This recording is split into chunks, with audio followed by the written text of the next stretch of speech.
Bismillahirrahmanirrahim. Assalamualaikum warahmatullahi wabarakatuh. Kembali lagi dalam acara kesayangan kita, yakni Kita Pak Talk Show. Gerakan Ketahanan Pangan Keluarga tentu saja merupakan persembahan dari MCCC, MPMPP Muhammadiyah, dan juga MDMC serta Siap Siaga. Dan senang sekali saya Alfreda Fathia malam hari ini akan bersama Anda selama 1 jam ke depan dalam obrolan tentang UMKM sebagai penggerak ekonomi lokal dalam situasi pandemi COVID-19.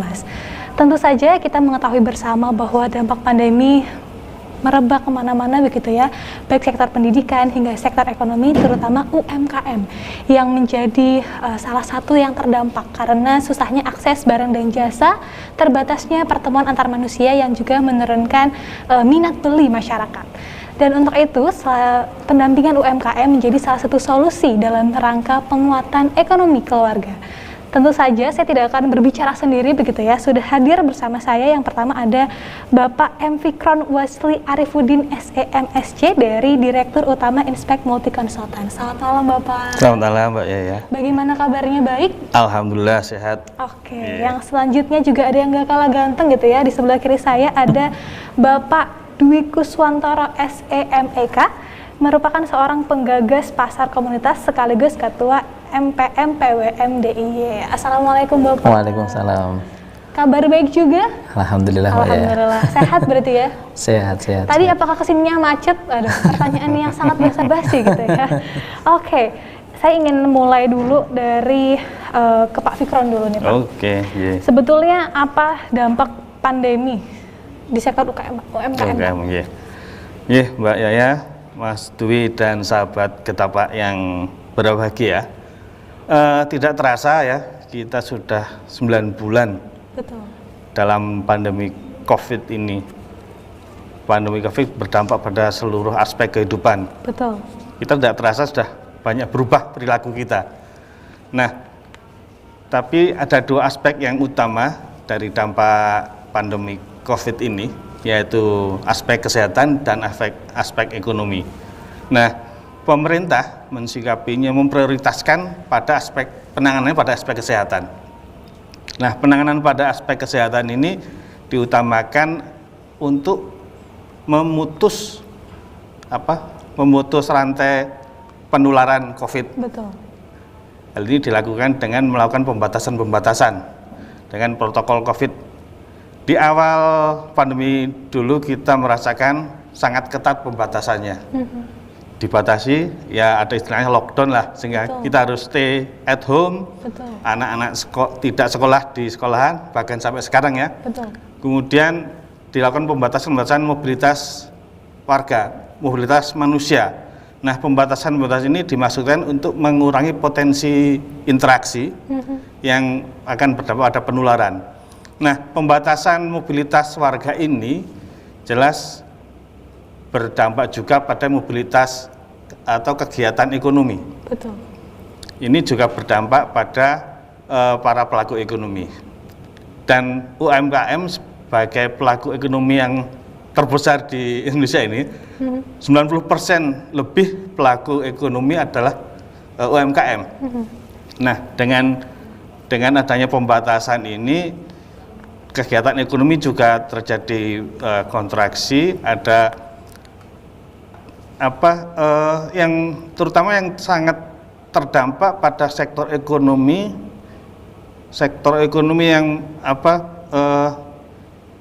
yang langsung melayani masyarakat. Nah, pembatasan yang dilakukan adalah pembatasan mobilitas, orang tidak bisa bepergian, kemudian destinasi wisata juga dibatasi. Ini terutama sangat berdampak pada pelaku ekonomi yang terkait dengan ini pada sektor transportasi, biro-biro travel, pengusaha jasa transportasi jelas terdampak. Kemudian pelaku-pelaku usaha yang terkait dengan pariwisata, sektor penginapan, hotel, makanan, ini jelas berdampak. Padahal sektor pariwisata ini adalah sektor yang multiplier-nya cukup tinggi. Betul. Kalau ditanya seberapa besar dampaknya terhadap UMKM, pada awal masa pandemi pada bulan April itu Kementerian Koperasi sudah melakukan pemetaan melakukan survei terhadap 37.000 UMKM. Dari yang disurvei itu 56% melaporkan bahwa terdampak sangat signifikan di sisi penjualannya. Omsetnya turun. Betul.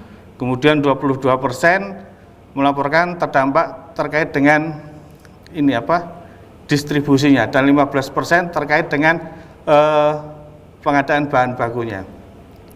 Nah, itu pada awal pandemi seperti itu petanya, mapping kondisi terdampaknya. Kalau ke belakang, lebih ke sini mungkin angkanya akan lebih besar lagi. Pada bulan Juni, BI dan LIPI juga melakukan mapping yang serupa, seberapa besar dampak COVID ini terhadap UMKM. Kalau BI hasil risetnya mengeluarkan angka sekitar 72% UMKM terdampak pandemi COVID. Kemudian LIPI angkanya malah lebih besar lagi, 94,7 kalau nggak salah, itu terdampak COVID.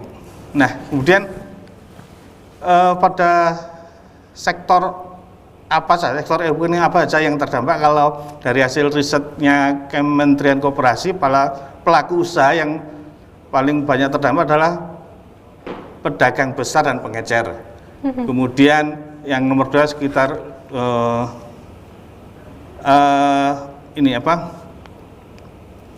saya lihat datanya biar nggak keliru ya. Jadi pada pelaku usaha penyedia akomodasi seperti makanan, minuman sebanyak 26%. Dan yang paling kecil dampaknya pada sisi pengolahan sektor industri pengolahan sebanyak 14%. Kemudian hasil riset BI pada bulan Juni menunjukkan bahwa yang paling terdampak terutama eksportir, 94% dari eksportir terdampak pandemi COVID ini. Kemudian pada sektor kerajinan dan pendukung pariwisata yang terpengaruh dari COVID ini sebesar 89%. Yang paling kecil dampaknya pada sektor pertanian. Penelitian riset BI menunjukkan angkanya sebesar 41,5%. Jadi dari angka-angka ini menunjukkan cukup signifikan dampak pandemi COVID ini terhadap aktivitas atau bisnis UMKM. Itu Mbak, ya, di data yang menunjukkan dampak terhadap UMKM. Baik, jadi sebetulnya UMKM ini kan berhubungan langsung dengan masyarakat. Tadi Bapak sampaikan bahwa terutama sektor pelayanan, sektor pengeceran dan lain sebagainya, bahwa angka-angkanya cukup tinggi dan sangat signifikan berarti ya, karena rata-rata hampir di atas 50% gitu berdampak. Nah, saya ingin ke Pak Dwi, lalu Pak, bagaimana kemudian pandemi ini harus disikapi oleh UMKM melihat angka-angka dampaknya sangat tinggi sekali? Iya, saya kira secara data tadi disampaikan oleh Mas Fikron ya. Jadi memang pandemi ini kalau kita bicara sebagai sebuah konstruksi disaster itu kan posisinya itu agak rumit gitu, tidak mudah kita membaca. Kenapa? Karena ketidakpastiannya itu luar biasa. Jadi kalau kita bicara sebuah bencana, misalkan Gunung Merapi misalkan, itu kan waktunya bisa ya kira-kira kalaupun erupsi, setelah beberapa bulan erupsi, maka ada tahapan-tahapan dari erupsi kembali lagi begitu ya. Kayaknya itu menjadi cepat. Nah, termasuk ketika bencana yang lain juga begitu. Bahkan kalau kita lihat dari kacamata ekonomi, misalkan krisis, kita lihat misalkan krisis yang paling dahsyat kita kan 98 misalkan. Itu juga beda hari ini konstruksinya. Jadi ini memang pandemi COVID ini kita perlu banyak belajar memang. Kenapa? Karena kalau kita lihat yang paling berdampak karena pandemi COVID itu memang pelaku usaha mikro kecil. Dan tadi data-data sudah disampaikan. Jadi yang dihantam pertama itu justru yang paling kecil mikro ini. Betul. Yang relatif mereka itu di dalam bertransaksi ekonominya itu memerlukan interaksi langsung. Betul. Ya kan, misalkan contoh pedagang angkringan misalkan, maka dia butuh interaksi, karena makan angkringan nggak asik lah kira-kira kalau kemudian kok iya misalkan kan ya misalkan nasi kucing gitu misalkan kita ke angkringan kok kemudian COD-an itu kan nggak menarik ya, atau GoFood itu kan juga nggak ya kan nggak keren gitu, karena kebutuhan kita itu justru interaksi sosialnya kan sebenarnya. Jadi makanan itu hanya instrumen kita untuk berkumpul gitu. Nah, banyak produk model-modelnya seperti itu gitu. Maka yang terjadi kemudian ya akhirnya ya kita tahu dampaknya luar biasa. Nah, pertanyaan kemudian bagaimana kita mensikapi itu UMKM kan gitu. Nah, saya kebetulan sejak bulan April itu dengan kawan-kawan di NPM itu membuat sebuah gerakan warga namanya Jogja Tetulung. Oke, Jogja Tetulung. Jadi waktu itu kami memang melihat seperti yang sampaikan oleh Mas Fikron tadi. Persoalan pertama UMKM kan pasar, gitu, pasar. Maka waktu itu kami kemudian melakukan kampanye-kampanye pasar. Bagaimana warga berpihak terhadap pasar UMKM. Kemudian ada 2 kasus yang cukup mencolok waktu itu yang kita narasikan dan menjadi cukup cukup meledak dalam kampanyenya itu, yaitu petani ikan yang ada di Sleman, Ogotirto, kemudian cabai di Bantul. Bahkan di cabai itu kita melihat bagaimana kemudian antusiasme warga itu membantu petani-petani membeli produk-produk petani di Bantul itu luar biasa. Nah, jadi kita melihat memang kalau UMKM mau survive hari ini memang harus melakukan banyak hal. Salah satunya ya melakukan perubahan-perubahan. Karena kalau kita dengan cara konvensional itu tentu ya ini akan menjadi persoalan. Tetapi begini, kalau kita melihat hari ini terjadi sebuah transformasi yang besar-besaran, bahkan UMKM itu juga luar biasa. Ya contoh pedagang sayur itu sekarang banyak ada tulisan di belakangnya boxnya atau keranjangnya itu COD dan sebagainya. Ya kan COD ke nomor gitu berapa kira-kira gitu ya.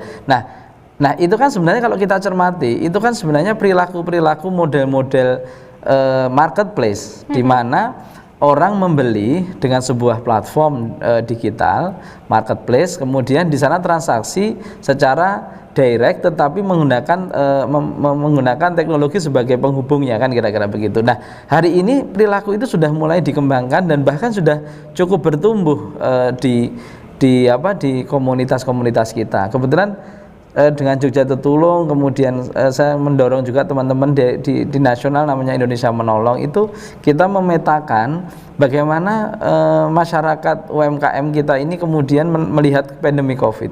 Ternyata banyak hal baik, yang pelajaran-pelajaran baik.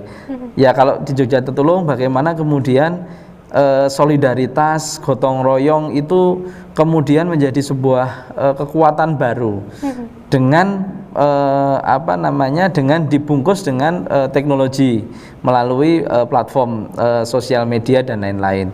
Kemudian juga melalui grup-grup kecil, ada WhatsApp grup dan lain-lain. Komunitas hari ini juga melakukan fungsi-fungsi seperti marketplace.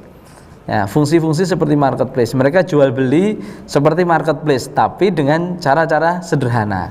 Jadi kalau marketplace kan minimal ada 3, ada aplikasi, betul, kemudian ada produk, ada aplikasi, kemudian yang kedua ada uangnya, kemudian ada deliverynya. Nah itu semua ditangani dengan sangat sederhana, pakai grup sosial media, COD langsung, pembayarannya juga langsung cash kira-kira itu. Nah itu perilaku itu sekarang sudah mulai berkembang, dan ini saya kira menurut saya ini justru menjadi sebuah sebuah loncatan baru. Baik. Bahkan bisa jadi opportunity baru menurut saya.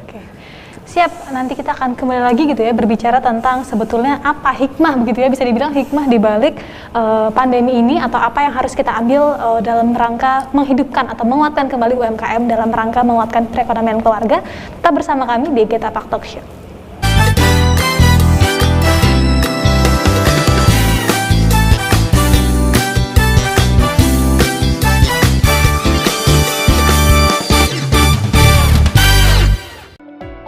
Siapa sih yang nggak tahu ikan lele? Ikan lele merupakan makanan tinggi protein yang mudah didapatkan dengan harga terjangkau, dan tentunya dengan komposisi gizi tinggi seperti protein, lemak, mineral, dan air. Selain itu, ikan lele mudah dalam pemasarannya, sehingga memiliki peluang bisnis yang besar. Tidak hanya dapat dibudidayakan dalam skala besar, ikan lele juga dapat dibudidayakan dalam skala rumahan. Budidaya ikan lele dalam ember tidak memerlukan lahan yang luas dan biaya yang besar, sehingga masyarakat mampu mengelola budidaya secara mandiri untuk menjaga ketahanan pangan keluarga dan penghasilan tambahan.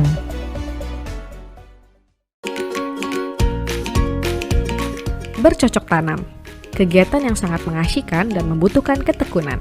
Semakin terbatasnya lahan pertanian membuat beragam metode pertanian muncul. Salah satunya adalah pertanian kota atau urban farming. Lahan yang dapat dimanfaatkan ialah pekarangan, halaman pemukiman, dan lahan terbuka dengan menggunakan prinsip 3R, reduce, reuse, recycle. Adapun manfaat yang dihasilkan ialah kualitas udara yang segar, meningkatkan estetika dan keindahan kota, memenuhi kebutuhan pangan rumah tangga, dan dapat memberikan penghasilan tambahan bagi rumah tangga.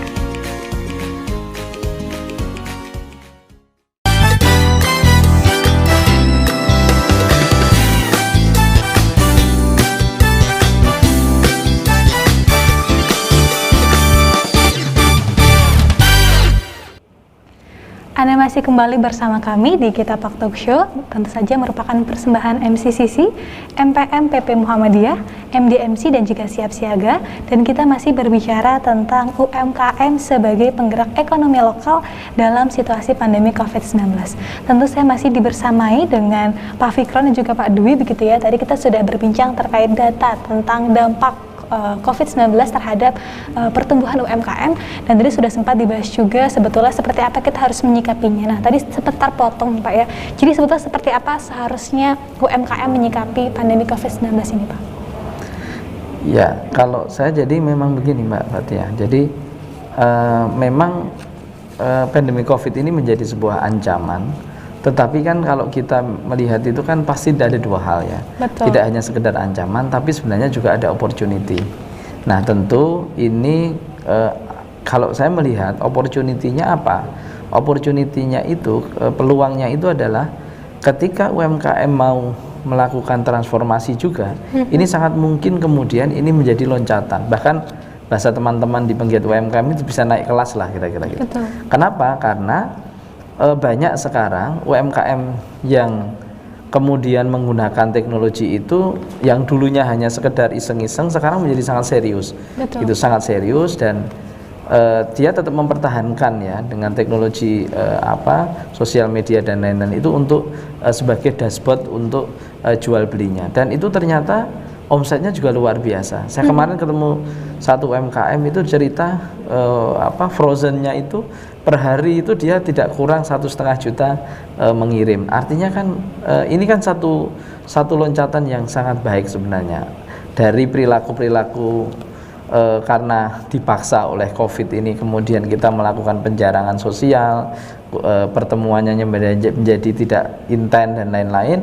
Tetapi sisi yang lain kemudian ada perilaku konsumen baru, yaitu mereka untuk aman ya dia membeli dengan cara-cara yang tidak juga langsung, tapi Betul. kemudian dia melakukan pembelian secara online melalui banyak cara ya, termasuk sosial media. Nah ini yang menurut saya, jadi kalau dulu kalau kita bicara UMKM itu kan selalu masalah utama itu kan sebenarnya kalau pasar UMKM masalah itu kan sejak dulu lah ya. Sejak kita diskusi UMKM, saya bergiat di UMKM sejak 98 juga seperti itu, sama persoalan UMKM itu selalu ada pasar, ada modal dan macam-macam. Nah tetapi sisi yang lain hari ini sebenarnya pasar itu kita bisa buat sendiri ya kan, dengan cara yang sangat sederhana, dan ini menurut saya menjadi sebuah kesempatan di mana kalau kita secara fisik konsep pasar kan ya harus ada bangunannya kira-kira gitu ya. Betul. Ada fisik secara besar dan macam-macam, itu tidak mungkin kita berinvestasi. Tapi sekarang dengan hanya cukup mengumpulkan satu kampung itu sudah jadi pasar gitu. Sudah jadi pasar dan itu terjadi transaksi. Saya di Nitian, di kampung saya buat namanya pasar warga Nitian. Itu tiap hari ada yang jualan peyek, ada yang jualan gorengan, ada yang jual macam-macam. Yang beli jauh orang kampung sendiri. Saling gitu. beli menjual gitu. Ya, membeli. Tapi juga kadang-kadang UMKM-nya mereka juga jual beli juga antara mereka sendiri gitu. Baik. Nah, artinya sebenarnya inilah ada satu peluang opportunity yang kita bisa dorong bagaimana, satu adalah UMKM ini harus kita dorong untuk bertransformasi. Nah, tentu ini ya butuh proses dan butuh edukasi terus-menerus gitu. Tapi bukti-bukti saya memetakan di Jogja saja itu sudah ada lebih, kalau mungkin 70 pasar komunitas kecil-kecil. Saya di Gamping itu teman-teman di sana itu membuat pasar warga juga. Kemudian di daerah kota Jogja itu kami membuka diskusi beberapa waktu yang lalu, juga ada beberapa teman-teman juga yang membuat pasar-pasar berbasis kampungnya dan lain-lain. Dan itu adalah sebenarnya mereka itu niatannya awal sederhana, yaitu bagaimana membantu UMKM. Nah, tetapi setelah membantu ternyata mereka menemukan sebuah kesempatan. Oh, ternyata kita bisa buat pasar sendiri dengan cara pendekatan yang baru gitu, tidak pendekatan konvensional. Dan itu tidak kita lakukan sejak dulu. Karena kalau dulu pasti pasar itu ya jualnya ke satu tempat yang secara fisik itu ada gitu. Memang Kalau pasar sekarang gitu ya, pasar fisik gitu. Betul, fisik lah. Sekarang bisa dilakukan semacam marketplace, tapi marketplace-nya itu lebih kecil. Kalau market platform begitu ya. Kalau marketplace kan besar gitu ya, semacam unicorn gitu. Tapi kalau ini enggak, ini komunitas. Jadi dia mungkin hanya 1.500 orang atau 300 orang penjual dan pembeli di situ. Tapi karena dia transaksinya rutin kan tetap menjadi sesuatu gitu. Dan saya melihat itu menjadi sebuah kesempatan untuk UMKM ke depan. Bahkan ini menjadi sebuah momentum menurut saya. UMKM bisa mengakuisisi pasar yang dulu pasar itu relatif dikuasai oleh pelaku-pelaku besar. Hari ini sebenarnya UMKM bisa, asal mereka mau berjamaah, kemudian bisa membuat sebuah gerakan pasar berbasis yang ada di level mereka sendiri-sendiri, di level mikro. Nah, tinggal kemudian di level mikro itu kemudian dihubungkan satu sama lain, kan akhirnya kan ada penghubungnya, ada hubnya. Nah, itu saya kira nanti bisa kampung saya di Nitian jualan dengan orang yang ada di Gamping, bahkan jualan dengan orang yang di Jakarta, karena ada hubungan secara jalur bisa. Dan itu secara teknologi saya kira tidak terlalu sulit ya untuk menghubungkan ketika mereka sudah memakai jalur yang sama, menjadi tidak terlalu sulit.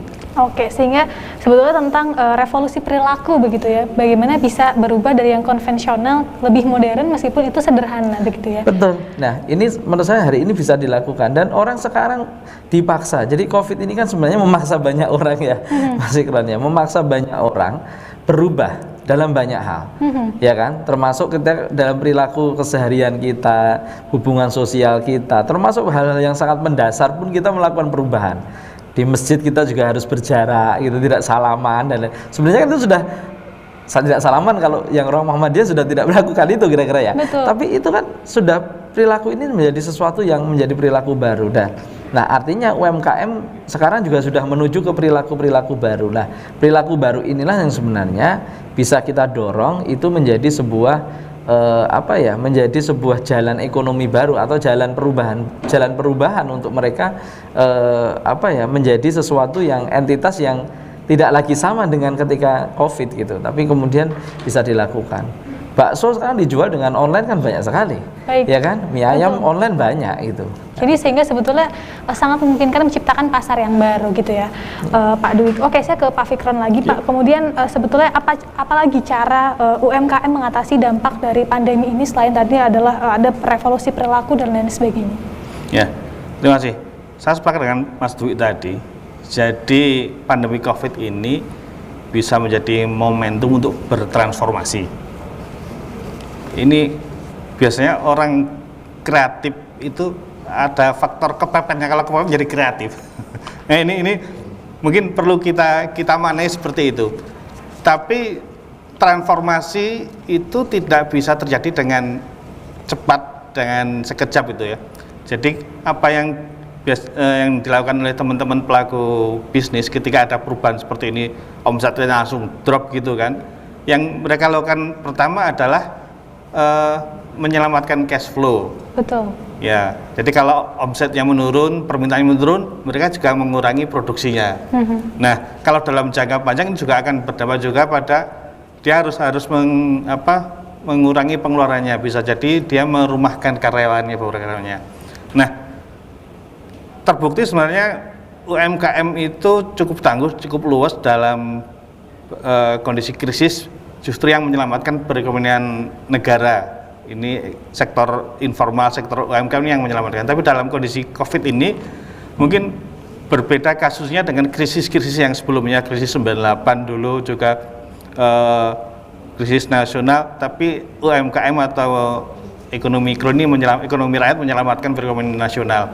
Nah, kalau dalam kondisi pandemi ini kan memaksa untuk mengurangi mobilitas. Betul.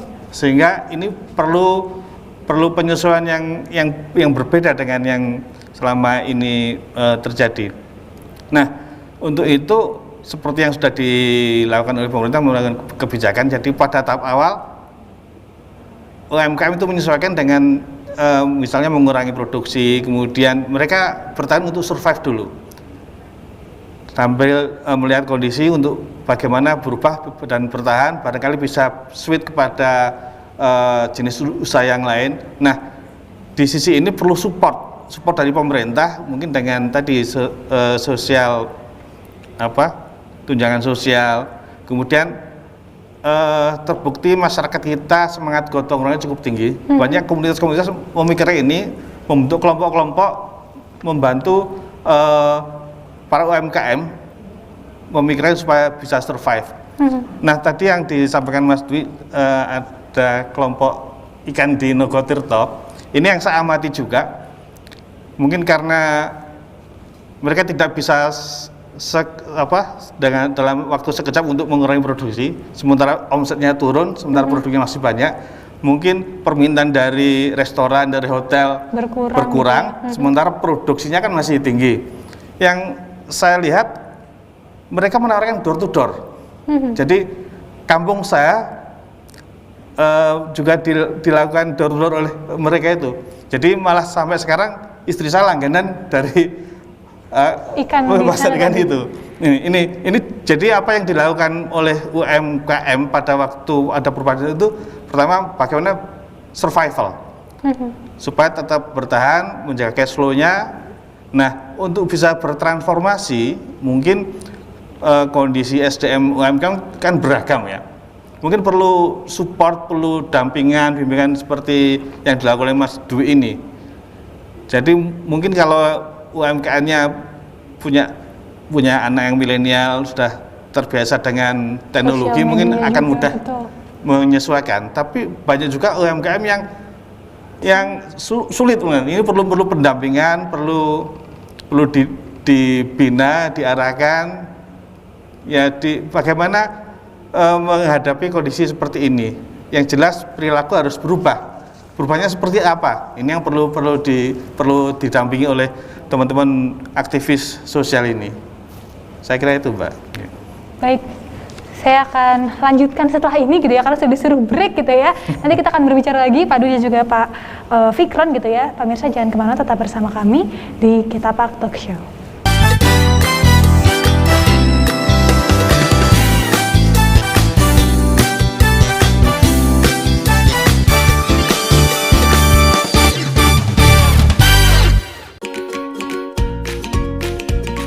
Bercocok tanam, kegiatan yang sangat mengasyikkan dan membutuhkan ketekunan. Semakin terbatasnya lahan pertanian membuat beragam metode pertanian muncul. Salah satunya adalah pertanian kota atau urban farming. Lahan yang dapat dimanfaatkan ialah pekarangan, halaman pemukiman, dan lahan terbuka dengan menggunakan prinsip 3R, reduce, reuse, recycle. Adapun manfaat yang dihasilkan ialah kualitas udara yang segar, meningkatkan estetika dan keindahan kota, memenuhi kebutuhan pangan rumah tangga, dan dapat memberikan penghasilan tambahan bagi rumah tangga.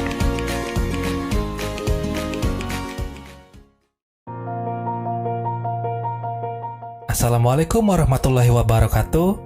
Apa kabar pelanggan setia majalah Suara Muhammadiyah? Kini majalah Suara Muhammadiyah bisa Anda dapatkan dalam versi digital. Simak video ini untuk cara berlangganannya.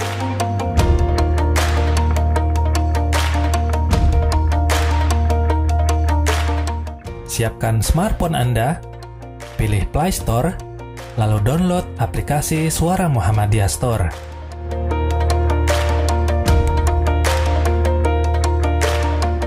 Setelah proses download selesai, silakan buka aplikasinya.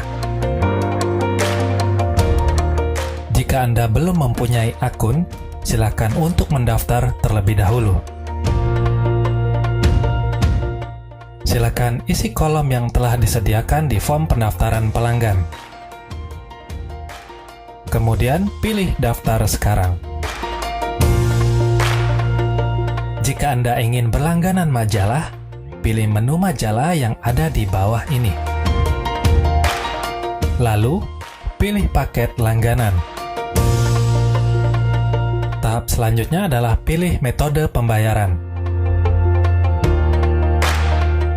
Setelah proses pembayaran selesai, pilih menu akun, kemudian pilih langgananku. Cukup mudah bukan? Silakan dicoba. Wassalamualaikum warahmatullahi wabarakatuh.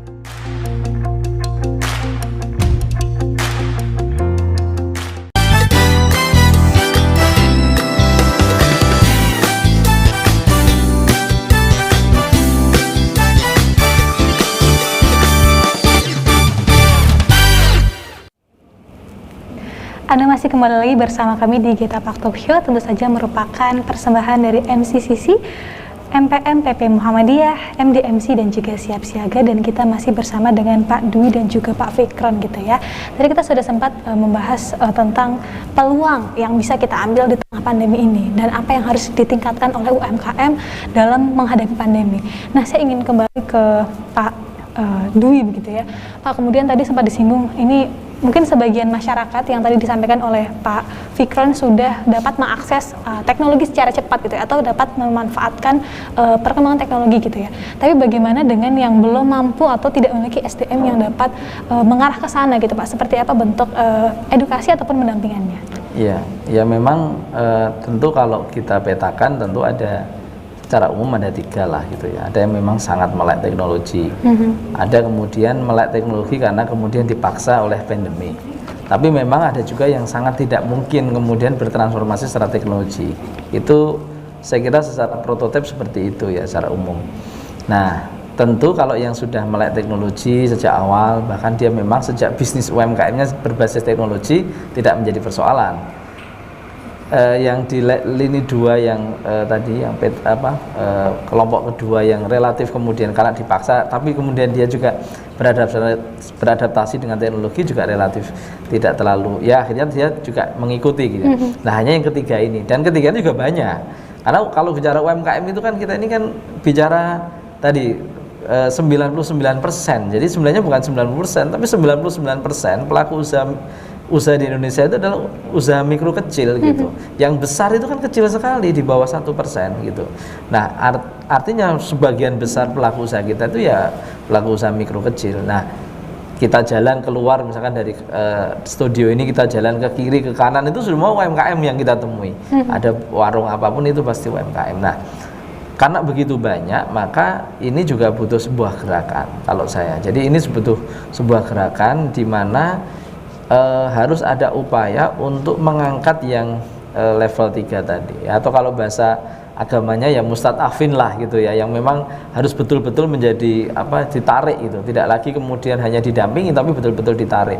Nah, peran yang menarik ini siapa? Nah, ini saya kira hari ini juga saya kira ketika kami menggerakkan Jogja Tertulung, alhamdulillah saya dibantu oleh anak-anak muda yang kreatif-kreatif, yang punya jiwa volunteerisme luar biasa. Itu yang mereka juga yang membantu gitu, membantu mencari jalan kepada UMKM yang terdampak seperti itu. Mereka mengambilkan konten, bahkan tidak hanya mengambil konten, dia menguploadkan produknya dari UMKM itu, kemudian dia jadi adminnya, ada juga yang seperti itu gitu. Nah, ini yang menurut saya memang harus mempertemukan antara orang yang komunitas yang memang melek teknologi ini dengan UMKM yang tidak melek teknologi ini. Nah, peran mediasi perlu dibuat ya, artinya mediasi ini perlu dibuat. Siapa mediatornya? Ya saya kira bisa semua pihak, bisa negara, bisa juga masyarakat sipil, society yang kemudian concern untuk membantu UMKM, bahkan juga organisasi kemasyarakatan seperti Muhammadiyah ini saya kira menjadi penting untuk menjadi peran tengah, peran mediator antara UMKM yang agak secara teknologi tadi itu masih memang belum terakses, untuk dia bisa kemudian bertransformasi juga ke sana.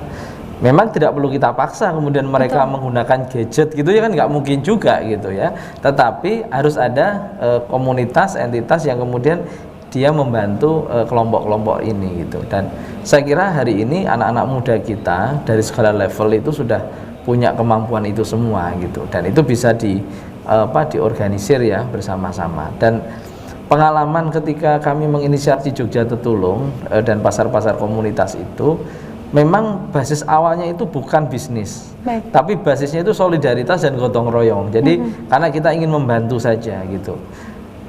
Mosok ada seorang ibu-ibu di Solo itu beli cabai dari petani Bantul itu 1 ton. Itu kalau untuk dia bukan seorang pembisnis, dia bukan bakul, bukan pedagang. Itu saya tanya waktu akhirnya dikirim oleh kawan-kawan ke Solo itu, ditanya untuk nopo tuh Bu, cabai itu. Dia sampaikan, saya ingin bagi-bagikan ke tetangga saya gitu. Nah, jadi motifnya itu betul-betul motif solidaritas, dan menurut saya ini menjadi sebuah sebuah kesempatan baru. Ternyata solidaritas gotong royong kita itu sangat kuat. Bahkan kemudian orang membeli sekarang itu juga relatif sudah berubah. Kalau dulu itu menggunakan teorinya itu adalah membeli barang itu karena melihat di toko maka baru kemudian dia membeli. Sekarang itu tidak. Orang itu tersentuh karena kampanye melalui sosial media misalkan. Itu kemudian orang membeli. Ketika cabai, ketika ikan di Nogotirto itu semua orang membeli, itu motifnya pure adalah bukan ekonomi, tapi motifnya betul-betul solidaritas. Dan itu bisa memberi solusi jangka pendek. Itu untuk membantu petani-petani cabai misalkan. Cabai itu harga 2.000. Begitu diintervensi oleh teman-teman komunitas Jogja Tetulung, itu harganya dalam waktu hanya tidak lebih 2 minggu itu sudah menjadi 7.000. Gitu. Artinya sangat luar biasa, yang jatuhnya hampir pada titik nadir kemudian bisa naik dengan cepat. Nah, model-model itu kan tidak dengan pendekatan marketing place seperti biasa kita teoritik kan gitu ya, kalau di ekonomi ya. Tidak hanya seperti itu, butuh pendekatan yang baru. Nah, saya kira ini pendekatan baru ini butuh komunitas, gerakan-gerakan masyarakat yang kemudian bisa menjadi mediator untuk UMKM ini bisa bangkit secara bersama-sama gitu ya. Saya kira itu. Baik, kemudian saya ingin ke Pak Fikron, melihat tadi bahwa ada yang sudah melek teknologi, ada yang belum gitu ya, dan juga dengan semangat solidaritas ataupun dengan tadi semangat gotong royongnya gitu ya. Apakah kemudian UMKM saat ini dapat diandalkan dalam meningkatkan kesejahteraan, Pak Fikron? Ya, terima kasih. Jadi dari kasus UMKM di masa pandemik ini sebenarnya banyak hal yang bisa kita pelajari. Pertama, UMKM itu malah justru fleksibel untuk menyesuaikan kondisi eksternal, menyesuaikan supaya dia tetap survive. Yang cukup menarik lagi, justru di kasus di pandemi ini ada penambahan UMKM. Jadi ada pelaku bisnis baru yang karena pandemi ini mereka melakukan usaha. Jadi ada banyak orang yang di PHK kemudian dirumahkan, tapi mereka melakukan kreativitas, karena sekarang sangat dimudahkan dengan teknologi. Betul. Dia bisa punya barang cuma dipasang di lapak, di marketplace, dia bisa berbisnis. Nah, dalam kondisi ini dan ke depan untuk melakukan pengembangan usaha UMKM, menurut saya teknologi itu suatu keharusan. Jadi teknologi itu suatu solusi. Jadi karena dampak pandemi COVID ini, UMKM perlu bertransformasi untuk menyesuaikan kondisi, dan toolsnya untuk bisa survive adalah teknologi. Nah, dan terbukti yang dibantu oleh komunitas itu juga memanfaatkan teknologi.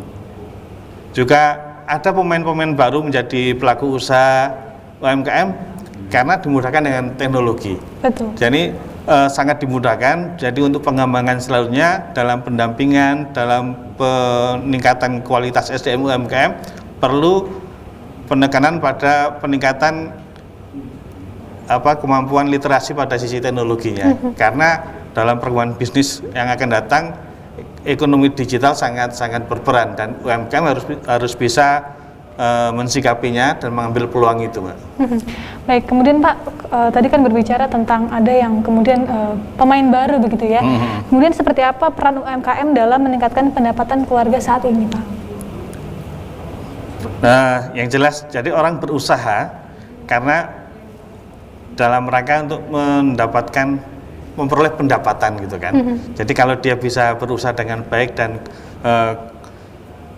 lingkungannya mendukung dan kondisinya misalnya sekarang dengan COVID, tapi ada hikmah yang bisa diambil, ada peluang yang bisa didapat dengan teknologi tadi. Kalau dia bisa berhasil berusaha mengembangkan UMKM dengan baik, tentunya ini juga akan bermanfaat bagi peningkatan kesejahteraan keluarga. Mungkin selama ini tidak terpikir sebenarnya bisa berjualan tanpa harus ke pasar, tanpa harus punya kios, punya legalitas usaha. Sekarang punya barang, difoto, diposting di marketplace atau di media sosial, bikin vlog video yang cukup bagus tentang produknya, itu sekarang sudah akan lebih mudah mendapatkan pasar. Nah, tadi yang seperti yang disampaikan Mas Dwi juga, konsumen sekarang membeli juga karena ada tadi. Saya juga pernah mencoba karena melihat viral di video suatu warung yang baru, dia bagus mengemasnya. Sebenarnya saya nggak begitu butuh, tapi begitu ada kemudian viral, banyak orang testimoni ke sana, pengen mencoba. Nah, ini artinya apa? Ini semakin orang mudah melakukan bisnis dengan teknologi ini. Jadi kalau kita bisa memanfaatkan peluang dan memanfaatkan teknologi dengan baik, kita bisa menjadi UMKM yang bisa berkembang, dan itu tentunya juga akan berdampak pada kesejahteraan keluarga. Baik, nah karena tadi juga sangat dampaknya cukup signifikan baik untuk pertumbuhan keluarga ataupun tadi untuk menampung perekonomian secara umum gitu ya.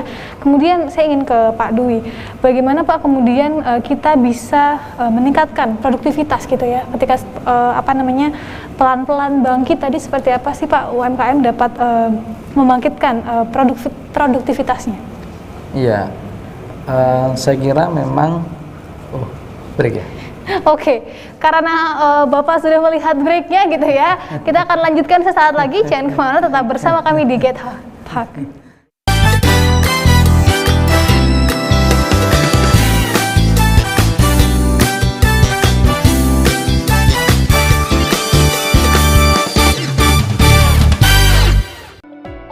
Siapa sih yang nggak tahu ikan lele?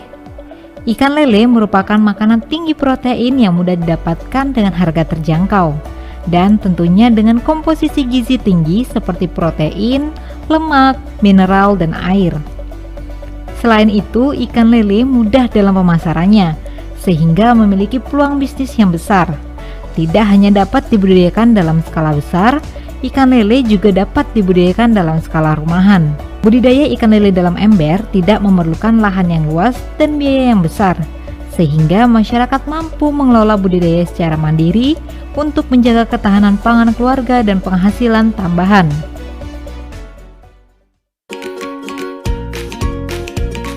Bercocok tanam, kegiatan yang sangat mengasyikan dan membutuhkan ketekunan. Semakin terbatasnya lahan pertanian membuat beragam metode pertanian muncul. Salah satunya adalah pertanian kota atau urban farming. Lahan yang dapat dimanfaatkan ialah pekarangan, halaman pemukiman, dan lahan terbuka dengan menggunakan prinsip 3R, reduce, reuse, recycle. Adapun manfaat yang dihasilkan ialah kualitas udara yang segar, meningkatkan estetika dan keindahan kota, memenuhi kebutuhan pangan rumah tangga, dan dapat memberikan penghasilan tambahan bagi rumah tangga.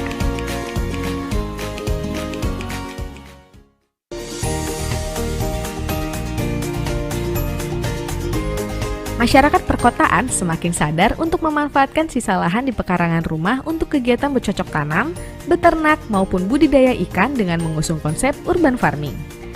Telur merupakan sumber protein tinggi yang selalu dikonsumsi oleh masyarakat dan sangat mudah dijangkau. Untuk menghasilkan kualitas telur yang baik untuk dikonsumsi sehari-hari, dapat dilakukan dengan beternak ayam beras petelur skala rumahan.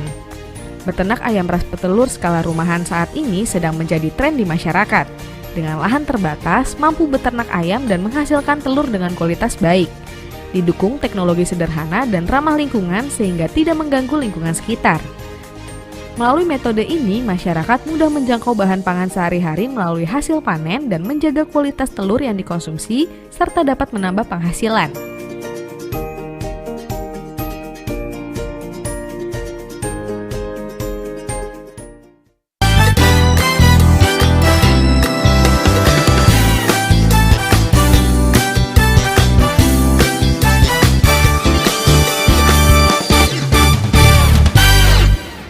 Anda masih kembali lagi bersama kami di Geta Pak Talk Show, tentu masih persembahan dari MCCC, MPM PP Muhammadiyah, MDMC dan juga Siap Siaga, dan kita masih berbicara tentang UMKM sebagai penggerak ekonomi lokal dalam situasi pandemi COVID-19. Tadi sempat terjeda ya tentang bagaimana meningkatkan produktivitas UMKM di tengah menuju kebangkitan perekonomian kita. Monggo silahkan. Ya, saya masih melihat hari ini adalah momentum UMKM meningkatkan produktivitas dengan tadi pendekatan baru, yaitu teknologi menjadi sebagai arus utama. Jadi teknologi adalah arus utama. Dan yang kedua adalah saya kira perlu kita bangun yaitu sebuah ekosistem. Jadi di sebuah komunitas-komunitas kecil, UMKM di dalam sebuah komunitas itu dibangun sebuah sistem ekosistem. Nah, kalau itu terjadi, maka sangat mungkin UMKM itu bergerak bersama-sama. Karena dia menjadi sebuah sistem ekonomi yang relatif kecil, tetapi punya daya ungkit yang besar. Saya kira itu menjadi sangat mungkin hari ini bisa dilakukan dengan teknologi. Baik, Pak Dwi, terpotong dulu gitu ya, karena ada yang menelpon ini dari mana ya? Halo, Assalamualaikum, selamat malam. Iya, selamat malam. Assalamualaikum. Waalaikumsalam. Dengan siapa di mana, Bapak? Dari Nanang di Bantul. Iya, silahkan Bapak. Bertanya ke siapa nih, Pak? Iya, untuk Mas Dwi. Baik. Sama Pak Mas Dwi dulu.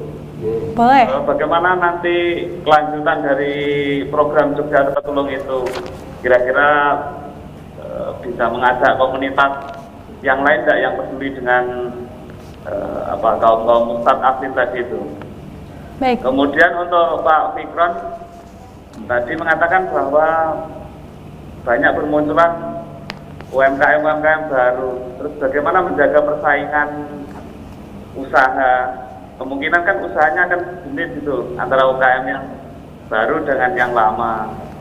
Nah, kira-kira bagaimana menjaga itu? Terus kira-kira peran pendamping teman-teman pemberdaya itu seperti apa? Oke, itu saja, terima kasih. Ya, terima kasih Bapak, selamat malam. Ya, kita mulai dari, monggo ini mau siapa dulu? Mau Pak Dwi dulu atau mau Pak Fikron dulu nih, Pak? Mungkin saya dulu ya. Boleh. Jadi tadi pertanyaan Pak Nanang tadi, kembali ke Jogja Tertulung. Jadi Jogja Tertulung memang kita dedikasikan untuk menjadi sebuah gerakan solidaritas dan menolong UMKM. Itu sudah menjadi platform kita di gerakan. Maka pada tahap awal memang kita lebih mendorong sebuah solidaritas secara kolektif, secara besar-besaran. Tetapi itu kan memang menjadi sebuah proses yang jangka pendek. Kami melihat itu menjadi jangka pendek. Nah, jangka panjangnya apa? Jangka panjangnya yang sekarang kita lakukan adalah, Pak Nanang, adalah kita membantu dan juga mendorong tumbuhnya pasar-pasar komunitas. Kenapa pasar komunitas? Karena kita melihat tadi persoalan besar UMKM hari ini kan pasar menjadi soal pertama. Nah, dengan teknologi kita bisa mendorong pasar-pasar itu tumbuh di sebuah komunitas-komunitas kecil. Nah, artinya dengan pasar komunitas itu kami meyakini model Jogja Tertulung yang kita lakukan untuk solidaritas dan gotong royong itu bisa dilakukan lebih lebih terorganisir. Betul. Dan itu yang melakukan bukan Jogja Tertulung, tapi yang melakukan adalah komunitas secara lebih permanen. Nah, harapan kita kalau ini menjadi lebih permanen, maka akan menjadi model-model Jogja Tertulung solidaritas ini tumbuh di komunitas-komunitas. Nah, kalau tumbuh di komunitas, maka kita meyakini ini akan menjadi sebuah kekuatan sosial baru, kekuatan ekonomi baru. bahkan juga menjadi sebuah entitas baru gerakan sosial. Nah, sisi yang lain kemudian bisa mendorong ekosistem yang mikro ekosistem. Jadi ekosistem UMKM tapi basisnya mikro, basisnya kecil pada komunitas. Tidak di sebuah kota Yogyakarta yang terlalu luas atau se-DIY, karena tidak mungkin, tidak visible. Betul. Produk Bantul kemudian dibeli orang Sleman yang ada di Cangkringan sana kira-kira. Ujung ke ujung bakso gitu ya? misalkan kan nggak mungkin. Betul. Nah, bakso bisa dibeli oleh komunitas yang ada di dekat situ. Nah, itu maka kemudian model marketplace secara efisiensi marketplace kecil itu bisa dibangun, tidak perlu distribusi dengan alat moda transportasi yang mahal, bahkan tidak ada tambahan biaya distribusi, pembayarannya juga langsung cash and carry, langsung COD-an gitu. Betul. Kan, barangnya juga kualitasnya akan terjaga. Saya kira itu yang kita akan dorong Pak Nanang untuk Jogja Tetulung. Sekarang sudah mulai konsen untuk mendorong gerakan pasar-pasar komunitas. Alhamdulillah beberapa sudah mulai bertumbuh. Ada yang di Sleman, Bantul, kota sudah mulai bertumbuh.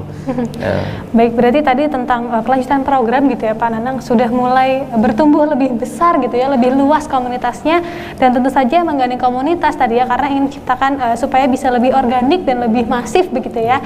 Baik, ke pertanyaan selanjutnya, monggo silahkan Pak Fikron, tentang menjaga persaingan dengan pemain baru dan pemain lama.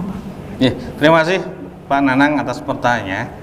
Jadi dalam dunia usaha atau bisnis, persaingan itu suatu keniscayaan. Jadi tanpa ada pandemi pun akan ada persaingan bisnis. Apalagi di UMKM pada sektor yang barrier to entry-nya mudah, atau orang akan mudah melakukan usaha itu tanpa ada persyaratan skill atau persyaratan macam-macam. Sehingga kalau kita bergerak di usaha yang orang lain mudah mengaksesnya, itu tentunya akan banyak persaingan. Apalagi dengan kalau fenomena yang terjadi saat ini dengan pandemik, justru ada orang melihat peluang yang bisa mereka ambil untuk melakukan bisnis tadi dengan menggunakan teknologi. Jadi karena pandemik, orang menjadi kreatif, karena di PHK mereka berpikir apa yang bisa saya lakukan. Juga apa yang sudah dilakukan oleh teman-teman aktivis pemberdayaan masyarakat, misalnya dengan mengajari rumah tangga memelihara lele atau hidroponik, yang awalnya memang untuk kebutuhan keluarga ya, tapi kalau misalnya produknya berlebih, ya akan dipasarkan. Ini artinya kan peluang menjadi pengusaha juga.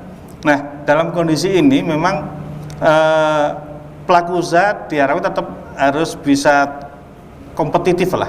Nah, memang pelaku UMKM tadi yang sudah dipetakan oleh Mas Dwi, ada yang tingkat literasi teknologinya tinggi, melek teknologi, terbiasa dengan gadget. Kemudian ada yang memang tidak bisa bertransformasi dengan menyesuaikan dengan perkembangan teknologi ini. Ini yang perlu didampingi, atau nanti para pengembang ekosistem bisnis lokal seperti Mas Dwi ini perlu juga memikirkan untuk melindungi para pelaku UMKM yang tidak bisa mengikuti perkembangan teknologi. Tentunya ekosistem ini bisa membangun itu dengan pasar lokalnya yang bisa tetap mensupport aktivitas UMKM yang tidak bisa bertransformasi ke teknologi. Tapi dalam pengembangan selanjutnya, tentunya generasi berikutnya, tentunya anaknya yang milenial, mereka terbiasa dengan gadget. Ini yang perlu dilakukan pendampingan. Jadi diberikan motivasi untuk mereka bisa tertarik untuk terus di bisnis mengembangkan UMKM dengan peluang menggunakan teknologi ini. Jadi kalau memang sudah niat bisnis, ya jangan takut dengan persaingan. Saya yakin para pelaku usaha sudah terbiasa dengan itu, dan dengan cara masing-masing bisa mensiasati itu. Jadi kita pandang pandemik ini, kita pahami, kita maknai bahwa ini sesuatu yang bisa kita ambil peluangnya untuk lebih tadi bisa jadi naik kelas gitu. Nah, salah satu syarat yang bisa digunakan untuk naik kelas tadi menguasai teknologi. Peran para pendamping mengenalkan teknologi, meningkatkan literasi di sisi ini sangat penting untuk meningkatkan skala usaha para UMKM. Saya kira itu Pak Nanang ya. Iya, baik. Kemudian karena kita sudah sebentar lagi gitu ya, waktunya habis gitu ya. Saya ingin ke Pak Dwi dulu untuk memberikan closing statement mungkin terkait dengan pola usaha UMKM pasca pandemi akan seperti apa ataupun survive hari ini untuk UMKM, Pak. Monggo silakan closing statementnya. Iya, pandemi ini menurut beberapa penelitian memajukan, ya, mempercepat transformasi teknologi itu sekitar 6 tahun ya. Jadi yang akan terjadi 2026 itu sebenarnya sudah terjadi hari ini kira-kira itu. Itu yang pertama. Kemudian yang kedua, pandemi ini memang membuat bottom piramid. Jadi itu semakin membesar di bawah. Dan karena membesar di bawah tentu itu adalah komunitas-komunitas yang relatif pasti kemiskinannya akan semakin besar. Nah, tetapi ada satu hal yang baik, di mana piramid membesar itu adalah komunitas yang membeli atau mengkonsumsi sesuatu itu produk-produk yang real. Jadi produk yang memang produknya itu harganya segitu kira-kira. Kan kopi itu kan harga kira-kira kan kalau kita produksi kan 7.000 lah ya. Baik. Atau 10.000. Tapi karena kemudian kita membeli di tempat yang berkelas menjadi bisa 75.000 lah. Artinya terjadi ilusi ekonomi di sana. Nah, bottom piramid itu mendorong orang realistis. Nah, karena realistis maka sesungguhnya produk yang akan dibeli adalah produk yang realistis, yang memang dibutuhkan. Nah, siapa yang punya produk realistis itu? Ya UMKM. UMKM. Maka sesungguhnya pandemi Covid ini memberi ruang UMKM punya pasar semakin luas dan semakin realistis, dan dia bisa lebih diakses mudah tentu dengan pendekatan teknologi. Saya kira itu, Mbak. Baik, terakhir Pak Fikron boleh juga untuk memberikan closing statement-nya. Gitu, Mas.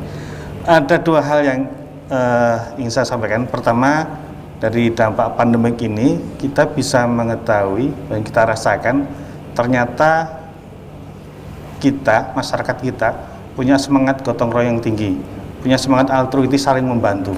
Ini cukup sebagai modal yang bagus yang untuk pengembangan UKM. Jadi nanti para aktivis sosial bisa mengembangkan ekosistem dengan berbasis tadi semangat altruisme, semangat saling membantu, semangat bergotong royong. Kemudian untuk perkembangan ke depan, teknologi adalah suatu solusi atau suatu kepastian yang harus dikuasai. Oleh karena itu, mulai saat ini harus mulai memahami ekonomi digital, apa itu marketplace dan bagaimana memanfaatkannya. Tentunya ini bisa disupport juga oleh teman-teman pendamping pengembang masyarakat. Saya kira itu, Mbak. Baik, terima kasih untuk Pak Dwi dan juga Pak Fikron yang sudah membagi insight-nya pada malam hari ini. Saya juga mengucapkan terima kasih untuk Anda yang sudah bergabung dari awal sampai akhir. Tentu saja UMKM masih bisa untuk terus bangkit gitu ya, karena yang penting adalah tadi bahwa selalu ada peluang bagi kita yang mau berjuang dan berusaha gitu ya. Sampai bertemu lagi di Getapak selanjutnya. Tetap jaga kesehatan semuanya. Terima kasih.